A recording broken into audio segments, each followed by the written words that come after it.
And finally, we're hearing from Robin, and then we'll come back to Ross for comments on all of these wonderful things we've got coming from you. Okay, well, thank you for inviting me. Can you hear me okay?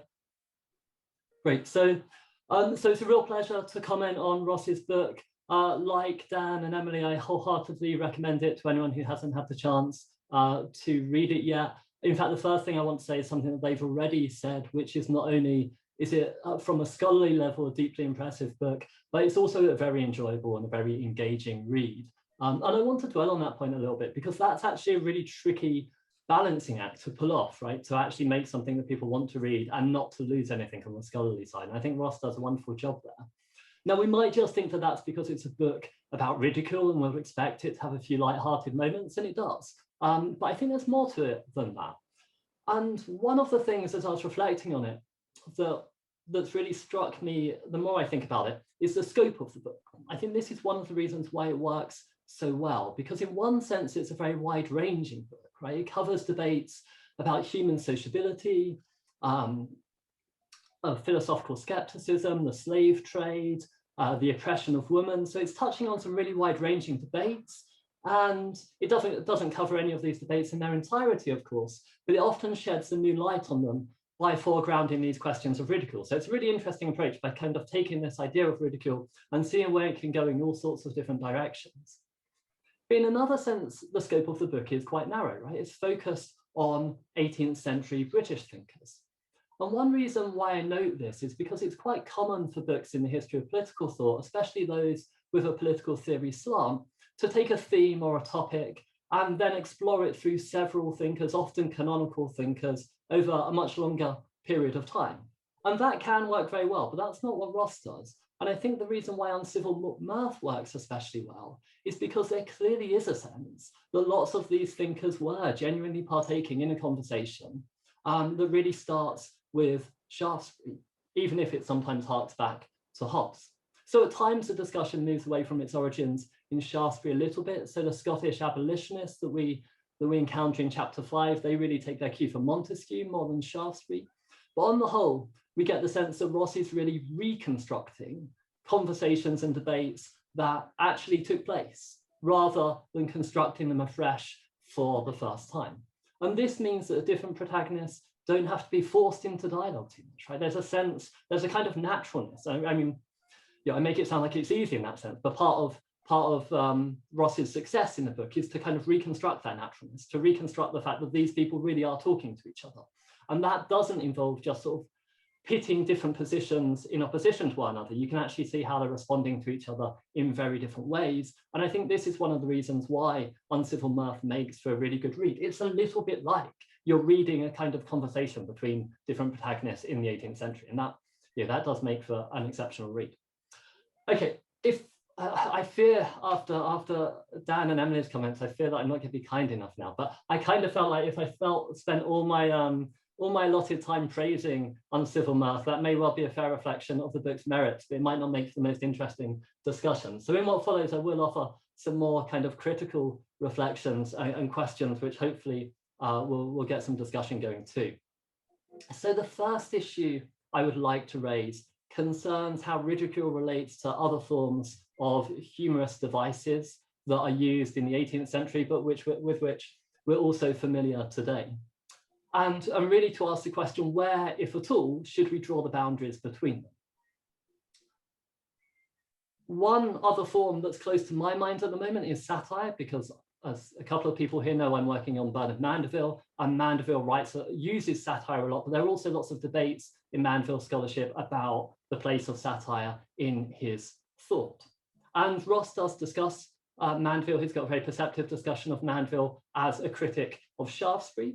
And when Mandeville is criticizing Shaftesbury, he's ridiculing Shaftesbury, and he does often ridicule people. But I think Mandeville also does other things. So I would say that Mandeville offers us a satire of human nature and a satire of society. And I'm not sure exactly how satire in this sense relates to ridicule in the sense that Ross discusses it. And one reason for mentioning this is because Mandeville's use of satire is related to his philosophical goals. And this might be important for the sociability debates that Ross explores in quite a lot of detail in the early chapters in the book. So for Mandeville, satire can really unsettle us and thereby help to reveal some of the dark truths about human nature and human sociability that we're otherwise disinclined to see. And Mandeville contrasts this with the panegyrics that he associates with Shaftesbury and his followers, which give us a pleasing but ultimately false impression of what humans are really like. Now, although Mandeville makes these claims in relation to satire and panegyrics, last week I was teaching David Hume's essay of the dignity or meanness of human nature, and I spotted something that I must have passed over numerous times before, right? This is a wonderful thing of books like Ross's. You go back to texts you've read before and you see new things in them in light of what Ross has been talking about. So in this essay by Hume, where Mandeville isn't mentioned directly, but he's a likely target, Hume frames the contrast between those who eulogize human nature and those who disparage human nature in very similar terms, I think at least, to Mandeville's point about panegyrics and satire. So Hume doesn't use exactly the same terminology, but he does say that authors with a talent for rhetoric and declamation often present humans in a glowing light, whereas those with a talent for irony and ridicule, that's Hume's phrase, typically focus on the darker side of human nature. And so the resemblance between Mandeville and Hume on this point suggests to me a couple of things. The first thing it suggests is that the conceptual boundary between satire and ridicule might be quite slight. It's plausible, I think, here to read Hume as reworking a point that Mandeville's made about satire in terms of ridicule. So I'd be interested to hear Ross's thoughts on the relationship between satire and ridicule more generally. But second, and perhaps more importantly, I wonder if this points towards another way in which ridicule is related to the 18th century debates on sociability attention in the book. So Ross usually focuses on the question of whether ridicule is conducive to sociability or whether ridicule undermines it, right? This is the central question that comes out of the Shaftesbury versus Hobbes debate, and that rightly receives top billing. But Mandeville and Hume both suggest that those who use ridicule or satire may be more inclined to see human nature in a certain light, a light which emphasizes the unsocial aspects, or in Hume's phrase, the meanness of human nature. Mandeville thinks this counts in favor of satire or ridicule. Hume doesn't. In chapter 3 of Uncivil Mirth, Ross does discuss some of Hume's concerns about how the practice of sociability might suffer as a result of satire and ridicule. But I wonder if more could be said about how ridicule and satire impacts the way that sociability is theorized in the first place. So that's, I guess, my first general comment. The next general comment I would like to raise also concerns the conceptual boundaries of ridicule, but it does so from a slightly different perspective. So as I suggested earlier, the focus on ridicule works very well in giving Uncivil Mirth a coherent and compelling narrative. But I want to pick away at the concept of ridicule a little bit more and press Ross on precisely what it must involve. And I guess to ask the question, are all the protagonists talking about exactly the same thing when they're talking about ridicule? I think the closest that Ross comes to defining ridicule is in the introduction to the book, and there he's discussing its etymology. At that point, he emphasizes ridicule's connection both with laughter on the one hand and with derision or contempt on the other. But of course, not all laughter expresses contempt, and not all expressions of contempt aim to be humorous, right? So there's overlap there, but they're not one and the same thing by any means. And so one question I have is whether contempt is even a necessary condition for something to count as ridicule for many of the protagonists in Ross's book. Right, I tend to think of contempt as being a fairly strong term, and I would be inclined to say that many cases of what we usually call ridicule today don't involve anything as strong as contempt, right? You can ridicule a close friend without displaying any contempt towards them. And this is clearly very important when considering what's at stake in any given case of ridicule. Does the expression in question really express contempt for another person or another group?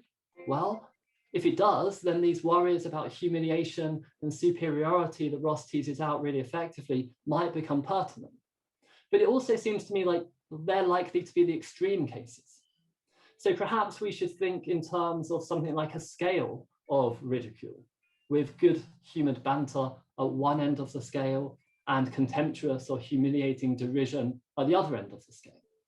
Lots of the cases that Ross discusses in the book seem to fall between these two extremes, but I don't think they're all that close to the. So I just got some really weird feedback that I don't know if that's just me, but apologies for that. Just I muted it. It wasn't you. Don't worry. Okay. Okay. Yeah. So I guess my general point there is I would have liked Ross to be a little bit clearer about precisely what does and what doesn't count as ridicule, or perhaps to think about what different forms ridicule can take. And that's a slightly different question from something that Ross does very, very effectively, and which he highlighted in his introduction, which is the book is really systematic and very perceptive in thinking about the different social and political consequences of ridicule. But I would have liked a little bit more conceptual analysis of precisely what ridicule is, the different forms that it could take. And this leads into the final point I would like to raise, and that concerns Ross's discussion of ridicule and contemporary political theory. And here I found myself thinking I could either have done with a little bit less analysis or a little bit more analysis. So I think less analysis would have been fine, because the book explores so many different dimensions and nuances of the ridicule debate that intelligent readers can be left to draw their own lessons from the various episodes it covers. I think there's a point here for people who are doing history of political thought with a contemporary angle a bit more generally, right? We don't always have to draw out the implications fully. Our readers are contemporary, and if they're intelligent people, when you write like this about historical figures, they will do some thinking for themselves, and they will start applying it to contemporary cases as they see appropriate. So that's one way this can be done. But in both the introduction and conclusion, Ross goes a bit further than this. So in the conclusion, for example, he suggests that the book can spur political theorists to rethink debates about permissible speech today. And Ross's overarching argument is that we should see that there's truth in both the Hobbesian and the Shaftesburyan poles to this debate, right? We shouldn't lose sight of the potential for ridicule to be both oppressive and emancipatory in different contexts. And I'm broadly sympathetic to this view, but I think here's where a bit more conceptual analysis of ridicule could have really paid off. So I'm just going to give one example here, because it's one that Ross uses and it's one that I happen to know relatively well.